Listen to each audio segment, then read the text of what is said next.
Because I didn't know what the buttons would, so I was just testing them out. I was like, whoa, settle down. Let's get to a more appropriate small talk topic.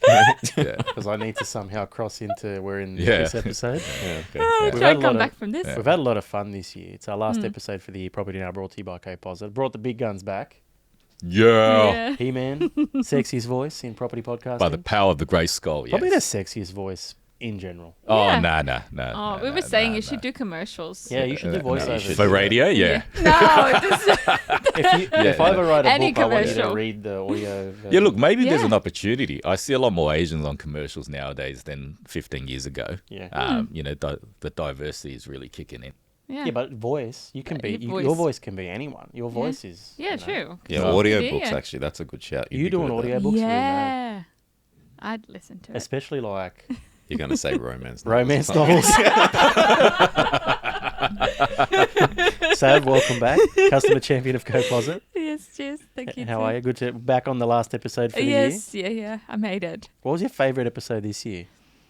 Oh, that's a tricky one. I did like the savings one that we did. I felt like I could add to that one. Normally I'm like completely in the dark. I like how you went to the most recent episode that we recorded. That's was the a good last one. one. The last one I remember. That was Yeah. the favourite episode. Yes. Paige, the producer, normally on the other side of this room today, due to popular demand. Here you are, last episode. It's going to be a prop talk one. We have a lot of fun with these, but Yeah, I love it. let's round off the year. Prop talk, a few videos. Let's watch them. Let's talk about them. We get a lot of good feedback from those on YouTube, especially as well. So please, if you're watching, give us your feedback. We'll still comment and have the conversation Yes. with you, even though it's the last episode for the year. We're going to retool. It's been another crazy year at Co-Posit. Lots to finish off the year with, so we're pretty hectic here in the office. We're going to retool. We're going to come back probably around February to anyone that's a regular viewer or listener. It's going to be a little bit different. So we're going to bring in some of our friends, our partners in the Co-Posit property space who probably are experts in their field in certain areas. So we want to give you some great educational content, some interesting stuff that you probably don't hear anywhere else, and just opportunity for people that know a little bit more than us in certain topics to I love be it. there. I love the banter. We'll still be around, Oh yeah. but just bringing in some expert opinions I think would be great for the show next year. So looking forward to that. But let's end with a bang. Prop Talks, 5 videos. Paige, let's get this started. The first one, this video is from a couple of weeks ago, but it's good to bring back. Out of touch housing minister. You probably already know. You've probably seen this, guys. Outrageous. What do you reckon is a reasonable price to pay in rent for a 2-bedroom flat in Sydney? Well, I mean, it kind of depends where in Sydney. I mean, Sydney's a big city. I mean, a couple of $100, right? Where can you get Oh a my 2-bedroom goodness. flat for a couple of $100? Well, a week, I don't know. There are places in Sydney Oh, you it's can. not- I mean, Touch. it's one Costs, banana, right? Michael. No. What could it cost? $10? You've never actually set foot in a supermarket, have you? Who calls it a flat, first of all? That's UK, my right? goodness. We don't say flat here. No. Anyway, what do you think? So have you had a bit of a Yeah, reaction? no, that's just outrageous. You can't call yourself the housing minister or whatever and be so out of touch. Paige? No, really. Like, A couple how? $100. Like people in share houses and stuff would be paying more than that That's for right. a bedroom, surely. Especially with inflation. Like, $300 is what you pay for a bed. I'm going to have a different opinion. I really like Rose Jackson. Some of the I think she's for the people. I love some of the things she's trying to do. I usually love a lot of her content. I think this might have been taken way out of context. Maybe she's talking about what it should be or what we need it to be, but I don't think she necessarily believed that it was cost a couple of $100 a week. Surely not. I don't know, Surely man. not. The way she, that I don't know, sounded- man. That's right. Yeah. The question did ask, what do you think is reasonable to pay for, for like a 2-bedroom, right? What do you think is reasonable? What's reasonable? Yeah. Not what Reasonable. isn't. Yeah, maybe But that's man, why I don't it's reckon still- she understood that Yeah. as what's reasonable, as in what people should pay. Yeah. Yeah, but she Right. knows it's not. Believe me, I'm pretty sure Rose Jackson would know that rent is more than $200 a week in Sydney, no matter what part of Sydney. Yeah. Yeah. Yeah. I'd hope oh, so. well, but unfortunately, man, you're a politician. So when you have a brain snap and you Yeah. say the wrong thing, people are going to come after you. Yeah. right? Because people have high expectations. A lot Like, of people have Oh, been coming yeah. up. An Right. expert in their field. Yeah, Yes. yeah, 100%, right? Like Yeah. people would expect. And you know what? It doesn't really matter what the question asks. It's how people have interpreted her Yeah. answer, and that's it. Yeah. Yeah. Right? Maybe that's the social perception. housing. Yeah, Maybe social perception housing. matters, right? $200 a week just sounds dumb. Do you reckon there's anywhere in Sydney where it could be $200? Yeah, a there's week? balconies in Haymarket. Balconies. Yeah, apartments. Mate, I'm sure there's plenty of houses bench that's been somewhere. split up to Couple of accommodate 17 uni students. Car spaces. Yeah, Yeah, in car like spaces. Kensington, Redfern, Randwick for sure. Yeah, A doghouse. $200 a week, easy. Yeah, Let's leave it there. I'm going to say misunderstood. Love Yes. Rose. She's great. Yes. Let's go to the next one. Paige, this one is another, the generation that gets slammed the most. Surprising savings of boomers. Oh. One of the favourite topics. How old are you and how much do you have Deposit in Street. savings? How old am I? I'll have to think about that. 59? Yeah. I know I don't look it. Savings? Oh, probably 30 grand. I'm 53 and have probably over 10,000 in savings. 60 years old and savings. How much do we have in savings, darling? I love this. He's the financial person. Oh.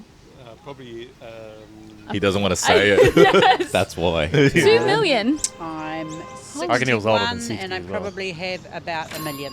54 years old and only a couple of thousand. 54 isn't really a boomer, PJ. Hey, I didn't make the title, so this one's 52 really- and I have about $19. Oh my goodness. It's so different. Look, I'm going to say right off the bat, not all boomers, probably a few Gen Xers in there if they're talking 50s. I would also suggest some of those people were lying about their age, because some of those people I reckon were a bit older than they suggested. Let me think about it. 59. Yeah, but surprising because we always think that older Gen X boomers, they're just loaded, they're cash rich, they've been saving their whole life, but not all of them did. One bloke there, $19. He, But maybe he's got a house. well, no, that guy had just recently got out of jail. That was, yeah. I remember that. Oh, Love that's these pretty good then. contexts. Yeah. See, this is taken out of context. See what I mean? Yes. yes. What was he in jail for? He didn't go into detail, man. He just was like, just got out of prison. Maybe it's cost of living. Like, where else are you going to get a roof over your head and square meals? Free Three meals. square meals a Jail. day. Free gym membership. Free gym membership. Yeah. I don't know, man. Wow. But like millions. That's impressive. The one with Millions is 2 good. and 1 million. And surely they would have a house as well. Or do you think that they would say that I is part of think- their savings? I think the question, what do you have in savings, Jace? I don't know. What do you reckon? Like, that's cash in the Cash, bank. yeah. So I think when people say they've got 10 grand, they've probably got a few $100,000 in superannuation, right? Yeah. But they don't think that's necessarily Yeah. savings. You know, Maybe they like- have some crypto. Maybe Yeah, they have some yeah. shares. Maybe they yeah, have some 100%. properties. Yeah, exactly Yeah. right. Exactly right. So it's just cash in the bank. We get this a lot, right? A lot of people ask these questions on Composite Street on Yeah, the what do we socials. mean Like, by what does that savings? mean by savings? What's their net worth? Like, hard to say, but yeah, it's very interesting. But maybe not all. It's not always as it seems in this regard. Yeah. In this As No, regard. is like life. that's an interesting thing with those videos. Like mostly with the older people, the comments are always pretty similar. People are always assuming that these guys have heaps of money in the bank or whatever, but they never talk about the people that don't have Yeah. much. It's Scary yeah. though. If you're like 60, you only have $19. Or Big even a deal. few thousand, or even Yeah. 10 grand, I think Yeah. is scary. Yeah. Yeah, because Well, if that's you're not gonna much of retire a at some buffer. point, No. you need Yeah. more than your super these days. Yeah, I believe. say your car breaks down Yeah. and you need to replace your car, then that's your buffer, your savings gone for 10 grand. Mm. That's crazy. If anyone's not following Composite Street, they should be. YouTube page going hard now too. So a lot of people watch this show on YouTube. Follow Composite Street on YouTube as well, because PJ is doing some good things over there. Next video, I found this really interesting, right? Because typically every generation seems to succeed the next, right? And I feel like as a parent, you want your kids to do better than you're doing. You want to help build them up and get them there. But this next generation, the millennials, the Gen Zs, first generation that will be poorer than their parents, apparently.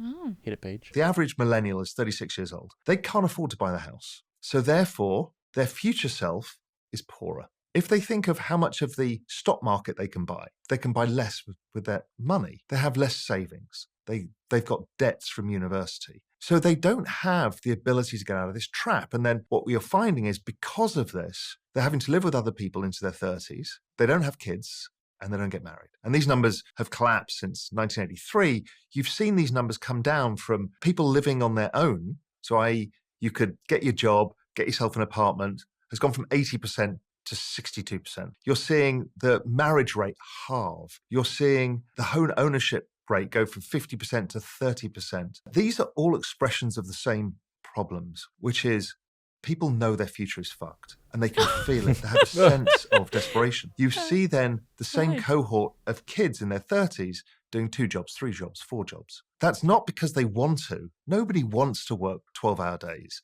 7 days a week. It's because they have to. And their parents, the baby boomers, who are in their 70s and retiring, never had that. They were the richest generation the world had ever seen. So this is the first generation that won't be as rich as their parents. And that's a weird thing because we're all used to human progress, the American dream. If the American dream is, well, you'll never be as wealthy as your parents, and they were middle-class people, and I'm now less well off than them, that's kind of fucked. I like how they censor fucked Yeah. in the text. Yeah. But they didn't bleep it out or anything like that. No, that came out of nowhere. Very interesting. Very interesting, right? Yeah. Thoughts? Yeah, that side of it I find like something as well that I get a lot from Composite Street, right? When we talk to a lot of young people who either are not even thinking about saving money or they think it's impossible, all this stuff. I feel like young people now really don't look ahead very much. So they just see that there's this bad situation. They don't even think about setting goals. You know, The postmark or the goals have also gotten a lot bigger. I suppose when parents were buying houses, it was a lot cheaper, so it was easier to achieve. Whereas now you've got to save like at least a decade to even Well, they're get happening to, earlier too. Yeah, like people that's getting right. married younger, having kids younger, buying their Absolutely. first So you're home combining younger. income, like you know, there's probably a lot of things there that have changed. yeah, but that I find interesting too because like it was easier in one sense, but then now there's a lot more opportunities for people too, right? So there's no reason, you know, okay, back then people might have been getting married, having kids younger. They could have been traveling as well. They just chose different things. So I think the priorities are in different spaces now. But yeah, I just think that now there's not a lot of like long-term thinking. People are happy to just live in the moment and do whatever. It's like, yeah, okay, the goals might be further away, but if you're always making short-term decisions, you're only pushing those goals out even more. Yeah, agreed. Yeah. Agreed. Look, and I'd also debunk the myth there that I know a lot of boomers that probably work 12 hours a day, 7 days a week, right? They had to work hard. I know a lot of, my grandparents came here and had to work hard, man. They didn't have it easy. Absolutely. Yeah. But yeah, it is harder. Things are being delayed. And I think you're right. It's like I think you said this before, Jace, like over in China where they there's a generation that have given up because they think, well, I'm never going to be able to buy a property anyway. So like, what's the point? Yeah, but look, I've got an interesting take after watching that. I was just thinking, why don't we just look at it, as it is? Why does it have to be a comparison? Yeah. Is the next generation poorer than the previous generation? Oh, it's the American dream. Like, just sounds like capitalism. That every year the company has to make more money every single year. Progress, right? So, man, those people who are not getting married, not having kids, aren't necessarily unhappy. Right? Maybe they're happier than the ones getting Right. married. I'm not saying Maybe nothing, it's right? other Like if my wife's watching, Yeah. man, like I'm Yeah. just stating some facts, right? Like I'm also very happy. yeah, with right. my wife and kids. Yeah, so like the comparison, I think, is like a real issue. Like keep talking about this topic that the current generation, it's harder to buy a house, it's harder to do this, you're making less money, everything's more expensive, it's bad. But maybe it is what it is. It's just different. Yeah, different life Right, choices. just different, right? Yeah, like people getting married later. Yeah, it is because it's economical issues financially and that. Maybe not. Right, traveling more. Well, it goes back to what PJ Yeah. said. Yeah. right? Because Studying. what are you comparing? Yeah, like If you're stop. comparing, keep comparing. education, if you're comparing travel, if you're Yeah. comparing, like, man, look at the things that we have that the Yeah, boomers man. didn't have. Like growing up, smartphones, Yeah. And health. right? It's like So you're saying we're not comparing the right things? No, I'm Or we just saying shouldn't be comparing at all? shouldn't be comparing which generation had it easier, which generation's richer, who's but it better off, this, that. I kind of agree with what you're saying, but also if everything has gotten better and then all of a sudden this is for the first time it's not getting better, that's a big something's changed. That's a like- big shift, in our time, in our society.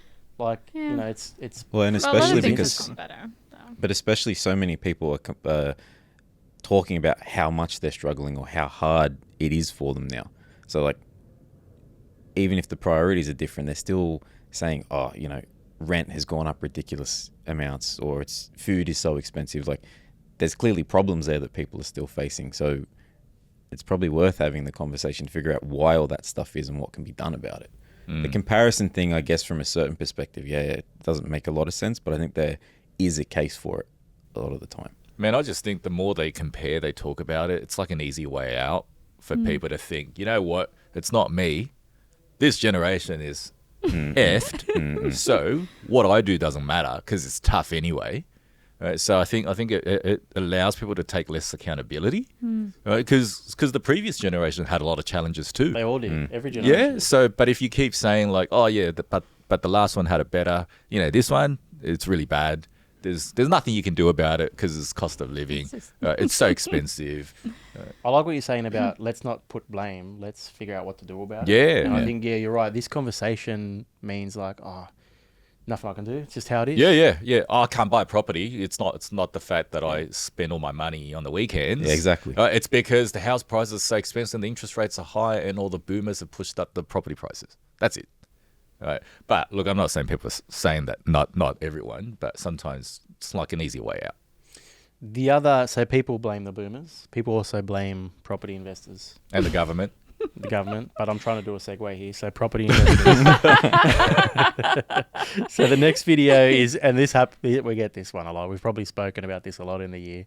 But PJ, let's hit the next video. Now this is visual for anyone that's listening. I apologize. But really talking about, if we can pause it there, I'll sort of talk it through, Page. So roughly 2 in 3 Aussies own their own home. But how many own investment properties, right? And we've spoken about this before. What is the actual number? So how many people own one investment property? It's over 1.6 million people. How many people own 2 investment properties? 428,000 people. And then it starts to change dramatically. So 132,000 people own 3 investment properties. 47,000 people own 4 investment properties. 19,000 people own 5 investment properties. And Jason, 19,000 people own 6 or more. Yeah. Must be nice. So just to be clear, I guess the point is, I'm not in there. No, you're in the 7. And there's only one. There's only one. Yeah, 7 guys. Don't come at me. Don't come at me. 7 who owns 7 or more. Yeah. But I guess the point is that we always talk about how, there's always a suggestion by media that it's the investors that are ruining it for everyone else. But really, such a small portion. It's a very small group of people that own a lot of properties. And I would suggest that anyone that owns 1 investment property, 2 investment properties, I mean, 1.6. How many millions of Australians are there? 26 million or 28. Well, there you go. So very interesting, I thought. Jason. Yeah. I mean, that's quite a common theme that we also find in our business, is that a lot of people own 1 or 2 investment properties. Yep. And also it's because they don't really have a long-term goal around owning investment properties. It's more around, someone's bought an investment property that they know, they start to think about it, but they don't have an end in mind. Right? And they usually do it themselves. So, without engaging, let's say, a buyer's agent or a professional to really set up some goals. And that's where they usually stop at 1 or 2. Like the ones that own 3, 4, 5, 6 usually start with the end in mind, and they work the numbers backwards to say that, hey, I've got another 30 years to invest. And at the end of the 30 years, I'd like to have this amount of income in my retirement, let's say $150,000 a year. And they reverse the calculations. Okay, to earn $150,000 a year, how many properties do I need to have? How much in assets? And so forth. And they plan it. Not everyone can own multiple properties, because then if that was the case, we'd have a lot of empty properties. That's right. That's true. So it's also tricky as well. Goes back to what you were saying earlier. If people are getting into their first property later, then it's probably harder for people to buy more and more as well. People struggling to get their first home, let alone, multiple investment properties. And as you see, like 19,000 people have 5 or 6 plus. I find it very interesting, Sav. Yeah. No, it's really good stats to see, because, exactly, like buying one is hard to get to 2, 3, 4. I mean, that has to be some sort of strategy you put in place.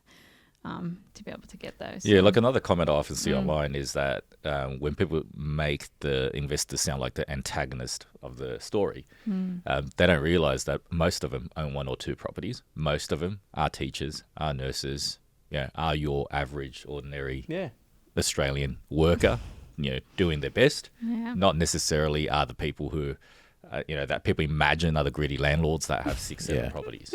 So you're really attacking that whole group. They are trying hard. They're cutting back. Yeah. They're managing their money well. Some maybe have had some help and they've bought 1 or 2 investment properties, but they're not necessarily greedy landlords. Yeah. I agree with that. Yeah, it's not it's not like a business. Yeah, You see yeah. These people, they're like, oh yeah, I own 70 properties. Yeah. Like it's if you own 1 or 2, like it's you're thinking about your future. Yeah, Right? Yeah, that's right. Yeah. Why do we all agree? Stop agreeing, guys. It's boring if we all agree. Paige, disagree. No, we got one more video, guys. We're all moving to Japan, basically. Is the Oh, yes. for this video. Have you guys been? No. Oh, yeah, I'm still trying to pay off my mortgage. We don't all have 7 properties. 7 properties. That's all right, man. I chose to travel instead of buying property. And I'm Me happy. too. I'm happy. Composite Street again. How old are you and how much do you have in savings? So I'm 34. In savings, I got not that much. Yep, that's okay. Under 50 grand. Okay, okay. Are you saving up for anything? I'm saving up to buy a house, actually. How are you finding that? Does it feel attainable? Is it a bit of a struggle? It doesn't feel attainable in any capacity in Sydney. Okay, so you're looking outside. Yeah, I'm leaving the country. Yeah, because in Japan, and any place in Japan, you can get a second-hand house for $30,000, which is well within my budget, which is amazing. You just need to redo the kitchen and the bathroom, and then you're set. Okay. But in Sydney, you spend $1 million, and you still got to redo the kitchen and the bathroom. How are you finding the cost of That's living? got a good point. Spend $1 million, still got to redo the kitchen and the bathroom. That's the main thing mad. is groceries. Like, you want to be able to, if you want to live cheap, you can buy cheap food. But in Sydney, that's becoming even almost impossible. So that's the main thing for me is just food, Some weeks you just don't want to spend money, but you still have to spend heaps on groceries. Would you say that people your age will have a similar opinion to you? Of course, yeah, millennials. You just go online and the comments are just full of millennials not being able to purchase a house, and they're comparing the price of a house in the 50s to now for inflation, and it's still $100,000 for a house. I don't know the exact numbers, but yeah. Many doing what you're doing and going abroad? Yeah, there's whole real estate agencies that sell houses in Japan to foreigners because it's attainable, Okay. Like Canadians, Americans, Australians. It's yeah, your deposit can buy a house, straight out, rather than hanging around in Sydney. Okay. But obviously, if you can work there, it's a big thing to move country. Buy, rent, make new friends. Yeah, The whole thing. friends. Is he going now? It looks like he's about to leave, yeah. He's on his way. She's delaying him catching his flight. Look, He's like, no, I've got to don't go, miss man. the flight, I'm leaving the country. Japan. Yeah. I thought Japan was expensive. Maybe Oh, Tokyo is expensive. but the 30 right? grand houses he's talking about is Yeah. in regional areas of Yeah. Japan. And- 2-3 hours by train and stuff to say to Tokyo, to the main cities. The bullet train as well. So is so- it- Yeah. But 'Cause- And who lives in it then? well, Because they're usually abandoned houses. they're abandoned. Abandoned. And do they? They don't have the population to fill the houses. But would they would the point they then? need to spend hundreds of thousands of Oh, dollars to possibly. renovate? Like they're not derelict. Yeah. Right. They're just old houses. You can live in it in its current condition, but generally, if you're going to make a home out of it, you're going to go do some renovations to it. But yeah, they're just houses that are empty because there's no one renting it. There's no one living in there. People own it as an investment, but because the population is declining, Yeah, and people don't want to Why live would in you regional buy then? areas. That seems like a poor Or it's just idea. to live. Well, that's for lifestyle. Oh, just for living. Because Okay. someone like him would obviously enjoy the culture. For example, like being in Japan, you're probably 2 hours. The transport system is amazing, right? So that's Depends on not a your work too. limitation. I guess if you can work remotely. Yeah, it depends, if you're like a I don't digital know what that nomad or guy- something. Yeah, who knows? Yeah, he looks like a busker. He's he been busking. there He must have been before, so busking. he's he does just drumming in Yeah, Pitt right. Street. But yeah, I got 50 grand in savings. But if he That's did that pretty in good. Japan, he'd obviously have to catch a train 2 hours. Yeah, I don't know He how wouldn't be that'll able to work. do it, Yeah, but he did Unless he say has that other it's skills. hard, because you got to find a job and if you have job security and stuff, Yeah, because there was another video, right? Is that the one that couldn't play where, like a Melbourne couple or whatever went to Japan? They bought a place for I've seen 250 this. grand. Yeah. Yeah. 250. Yeah. Reno, full reno. No. The house was 250, and they spent another 250 on the reno and made it amazing, right? Did you just hear that? What is that? It's a storm. Yeah, well, I don't know if you can hear that at home. Yeah. It's very ominous. Everyone moved to Japan. They spent 250 grand. 250. They spent 250 on renovation. I hope everyone heard it on the video or the recording, because otherwise we look like idiots. I'll just add sound effects. Yeah, just crash. Lightning flashes. You touched on a point. It's always like areas where it's a declining population. So this goes back to supply demand. It's why prices are so crazy here, because supply demand just so crazy. But like I always think, I feel like every 6 to 12 months I hear news about, and it stands out to me because like Italy, it's like, oh hey, the southern Italian town where you can buy a house for $1. Oh, I've seen that news article. Like buy the whole town, right? The whole town. But it's like you have to live. Like they want people to move there. They're trying to build up the population and what have you. And it's like, man, it sounds pretty exciting. Imagine moving to like Sicily for $1. Yeah. But I feel like it's a bad marketing campaign. Like they should at least make it 50 grand for the town. Like $1 just turns people off. Like I'm not going to go there. I'm just going to disappear. I don't know. I'd probably and end up working in a factory somewhere, right? It just I don't know. But I'm like, okay, so obviously it's a tactic to get people to move there. Yeah. And obviously some area like this, you're not going to buy in Tokyo or Osaka or something like that. Yeah. It's probably really expensive there. Yes. Right? That's right. But in these little towns where it's a declining population. But some people look for that. Some people don't want to live in the city. They want to experience the country life of Japan that they watch in the animes and they read in the mangas and all that sort of stuff. Some people dig that. Some people dig it. Yeah, for sure. Would you do it? Good, because we need you. You've moved, Sav, to the other side of the world. Yes. Is it? It's obviously a hard thing to do. Like. Yeah, look, I think the situation in terms of property is pretty similar in the Netherlands or in Europe. Like prices are increasing, but there's different systems. So in the Netherlands, you can still buy property without a deposit, but you just need to have a certain amount of borrowing capacity to cover it. Otherwise, you need to fill up to what you can borrow.